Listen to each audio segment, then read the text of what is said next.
High, নমস্কার। আমি বৈশাখী। আশা করি সকলে খুব ভালো আছো।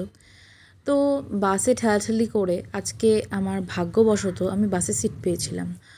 যথারীতি বাড়িতে এসে শ্যাম্পু করা হয়নি। ঠিক নেক্সট ডে আমি শ্যাম্পু করব ভাবি। বাট শ্যাম্পু করব ভেবে তো কোনো লাভ হবে না, কারণ সেদিনকে জল আসার ডেট ছিল। আমাদের এখানে যেহেতু একদিন পরপর জল আসে, তো ফিক্সড ডেটে জল আসেনি।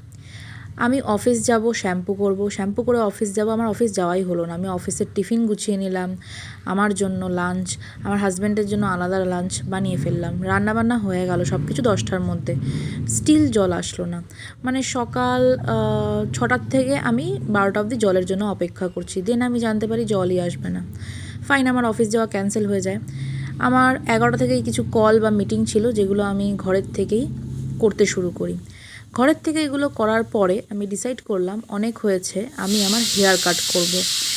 তোমরা যারা আমাকে অনেক দিন ধরে দেখছো তারা জানবে যে আমি লাস্ট পুজোর সময় করেছিলাম ন্যানোপ্লাস্টিয়া ট্রিটমেন্ট চুলে, যেটা এখনও আছে, নিচের লেন্থের দিকে আছে। নিচের মানে ওপরে যে নতুন হেয়ার গ্রোগুলো হয়েছে ওগুলো বাদে বাকিটাতে ট্রিটমেন্টটা এখনও রয়েছে। তো এক তো আমার হোম টাউন থেকে আমি যখন চলে আসি কলকাতা থেকে, তখন আমার চুল অনেক পড়তে শুরু করে। তাই আমাকে বলা হয়েছিল এখানকার জল হচ্ছে হার্ড ওয়াটার। সো হার্ড ওয়াটারের বদলে তুমি ফিল্টার জল ইউজ করবে, যেখানে কিনা জলই পাওয়া যায় না। এটা তো বিশাল বড় একটা ব্যাপার। যাই হোক, তাই আমি ডিসাইড করলাম ট্রিটমেন্টও চলে গেছে, আমি আমার নিজের চুলের ওপর এত খরচা করতে পারছি না, তার মধ্যে আবার জলও নেই যেখানে। থাক, আমি আমার চুল কেটে ফেলি। এটাই সবথেকে গুড ডিসিশন আমার মনে হলো।